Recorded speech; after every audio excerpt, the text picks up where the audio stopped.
Alors, bienvenue dans cette vidéo dans laquelle je vais vous parler de la situation du marché immobilier en octobre 2023 et je ferai également des parallèles et un focus sur le secteur du moulin à vent en périphérie de Lyon, c'est la première couronne lyonnaise. Donc, je ferai un focus sur ce secteur que je connais particulièrement bien.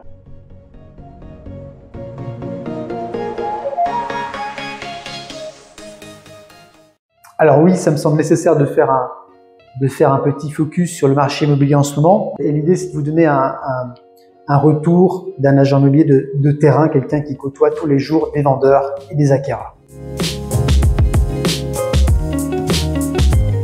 Alors côté vendeur, on se pose aujourd'hui pas mal de questions. En effet, est-ce que c'est le bon moment pour vendre ou pas? Alors concrètement, c'est clair qu'en 2023, on aura un nombre de transactions qui sera nettement plus bas que les années précédentes. On a eu 1 200 000 transactions en 2021, 1 million 100 en 2022, et là, cette année, apparemment, on aurait autour de 900 000, voire même un petit peu moins que 900 000 transactions cette année. Donc, ça veut dire qu'on a un recul quand même de 20% du nombre de transactions en France. Les vendeurs aujourd'hui sont des vendeurs, des vrais vendeurs, qui sont plus ou moins contraints et forcés de vendre. Vous connaissez la règle des 4 D dans l'immobilier, décès, dette, divorce, déménagement. Donc aujourd'hui, les vendeurs, c'est souvent des séparations qui conduisent à des ventes, des mutations, des successions. Et puis tout ce qui est, on va dire, vente de confort, des personnes qui recherchent par exemple acheter un peu plus grand ou un peu plus petit, ceux qui veulent un extérieur qu'ils n'ont pas actuellement. Et bien là, effectivement, ces gens-là se posent des questions et se disent, est-ce que c'est le bon moment de vendre? Alors certains vont tester le marché. Donc moi, j'ai fait beaucoup d'estimations quand même chez des propriétaires vendeurs. D'autres essayent de mettre en vente. Et puis, si au bout de 4 mois, 6 mois, il ne s'est rien passé, du coup, ils arrêtent, ils enlèvent le bien à la vente. Certains mettent leur bien en location également. Donc voilà, on a un marché quand même assez attentiste du côté vendeur, sauf, entre guillemets, ceux qui sont forcés de vendre. Côté acquéreur, également beaucoup de questions en ce moment. Est-ce que c'est le bon moment d'acheter ou pas? Ce qui est certain, c'est que nous, agents immobiliers, dès qu'on met une annonce en parution, on a beaucoup moins de contacts qu'on a eu dans le passé. Très peu de contacts, pourquoi? Parce que forcément, on a moins de visiteurs, moins d'acquéreurs en capacité d'acheter aujourd'hui. Et c'est le cas, par exemple, sur le secteur moulin à vent où je travaille. C'est un marché de report situé en périphérie de Lyon, première couronne lyonnaise, où j'ai principalement des primo-accédants et des investisseurs qui viennent acheter. Et forcément, ce sont les deux classes, les deux catégories qui sont les plus impactées aujourd'hui par l'augmentation des taux. Donc, les primo-accédants qui aujourd'hui n'ont pas d'apport sont exclus du marché, tout simplement. Aujourd'hui, pour acheter, il faut en moyenne 20% d'apport. Les acheteurs négocient, ils ont compris qu'ils ont repris le pouvoir, donc ils sont complètement décomplexés vis-à-vis de la négociation.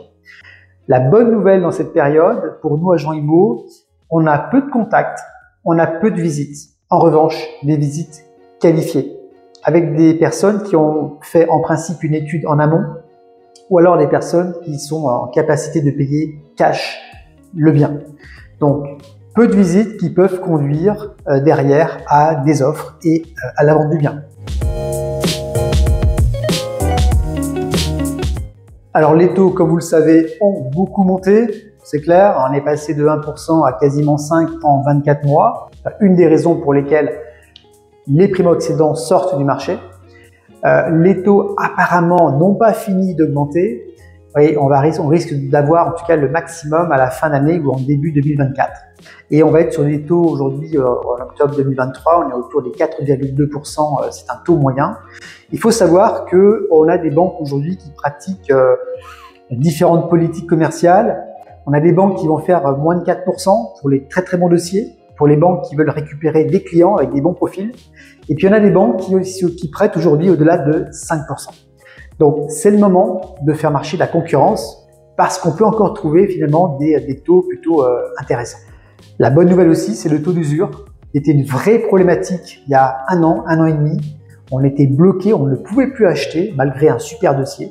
Aujourd'hui, le taux d'usure est autour des 5,8% et bientôt 6%. Donc, ce n'est plus une problématique. Alors, un focus sur le marché moulin à vent, sur le secteur moulin à vent, sur lequel je travaille depuis 5 ans et demi, donc c'est un secteur que je maîtrise parfaitement et en plus j'y habite. Alors, le prix des biens ici, c'est globalement entre 120 000 € et 300 000 €. Les biens se vendent grosso modo, les prix moyens, c'est entre 150 000 et 220 000 €. C'est là où on va trouver 80% des transactions immobilières. Donc c'est vrai qu'on est impacté parce que on a une clientèle de primo-accédants et d'investisseurs.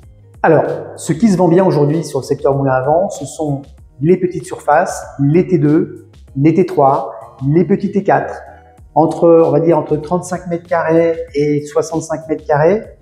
Ce sont les biens les plus recherchés aujourd'hui par les jeunes, par les primo-accédants. Donc généralement, ce type de bien en bon état, ça part, il y a des visites et ça part encore assez vite à des niveaux de prix intéressants. On rencontre des difficultés avec des appartements plus grands, des T4, des T5, au-delà de 80 mètres carrés. Là, forcément, il y a moins de personnes en face, forcément, il y a moins d'acquéreurs potentiels.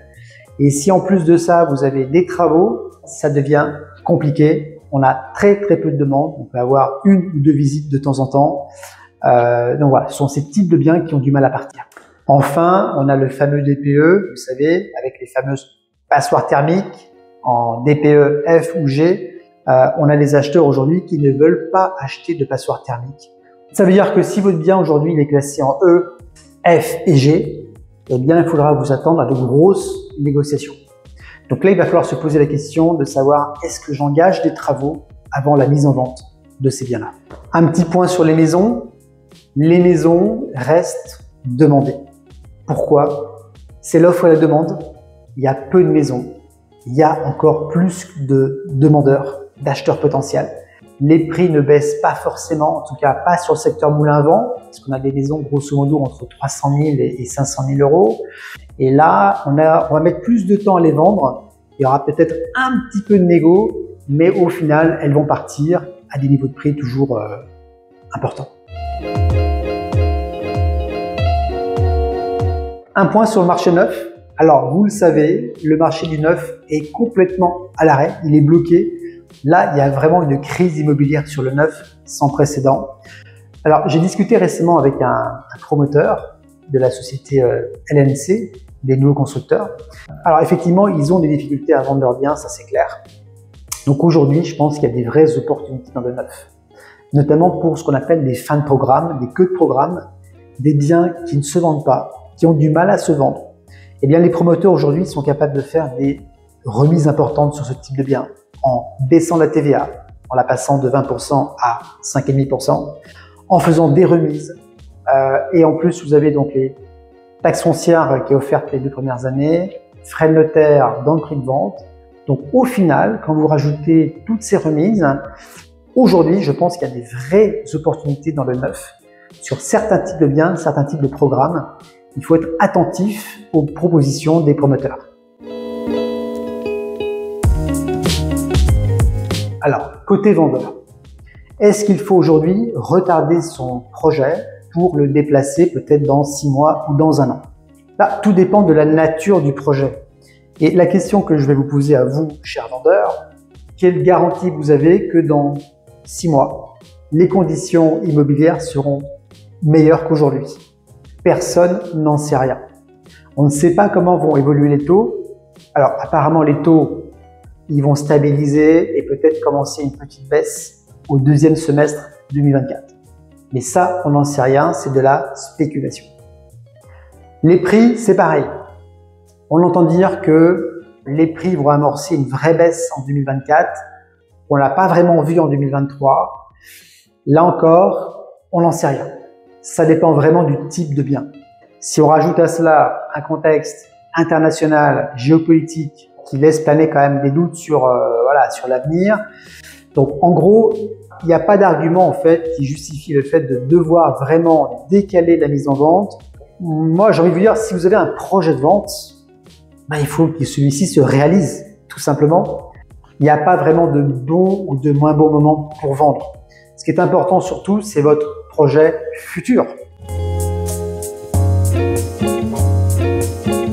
Côté acquéreur, c'est un petit peu le même raisonnement. C'est-à-dire qu'aujourd'hui, on se dit, bon, on est acheteur, est-ce qu'on achète maintenant ou pas? Est-ce qu'on attend que les prix baissent? Est-ce qu'on attend que les taux baissent? Pourquoi pas? C'est de la spéculation encore une fois. Le temps que vous n'allez pas acheter, c'est aussi du temps pendant lequel vous allez être locataire. Vous allez aussi verser un loyer pendant les 6 prochains mois. Peut-être que la baisse de prix que vous allez pouvoir faire, ça va revenir finalement au même montant que les loyers que vous aurez payés. Alors j'ai fait une vidéo d'ailleurs sur les acquéreurs et pourquoi selon moi c'est toujours le bon moment d'acheter. Vous retrouvez cette vidéo ici, là. N'oubliez pas que quand vous êtes acquéreur, vous pouvez renégocier votre loyer, votre crédit. Et n'oubliez pas que quand vous êtes acquéreur, quand vous êtes propriétaire, vous avez l'assurance d'essai invalidité. Et invalidité, ça aussi c'est très important pour vous sécuriser, vous protéger. Vous capitaliser aussi en tant qu'acquéreur. Simplement, je dirais qu'aujourd'hui, si vous êtes acheteur de votre résidence principale, il faut acheter pour plusieurs années, dans l'intention de rester 5 ans, 10 ans minimum. Parce que si vous achetez maintenant et que vous revendez dans 1 an, dans 2 ans, dans 3 ans, c'est clair que là, vous allez faire une mauvaise opération. Voilà pour cette vidéo. Je vous invite bien sûr à me laisser vos commentaires, vos réactions dans le bas de cette vidéo, si vous partagez ou non ces points de vue. Si vous avez un projet immobilier à venir sur le secteur moulin à vent, eh bien, je vous invite à me contacter et je serai ravi d'échanger avec vous sur votre projet pour discuter de votre bien immobilier, de votre futur projet et de voir comment je peux ou pas vous accompagner. En tout cas, je pourrais faire une estimation de votre bien. Et je vous ai également proposé un guide offert que vous pouvez télécharger dans le bas de cette vidéo. Il suffit de cliquer sur un lien et vous pourrez télécharger ce guide qui vous donne les meilleures astuces pour vendre votre bien immobilier dans les meilleures conditions. Merci pour votre écoute et je vous dis à très bientôt dans une prochaine vidéo. Allez, bye bye!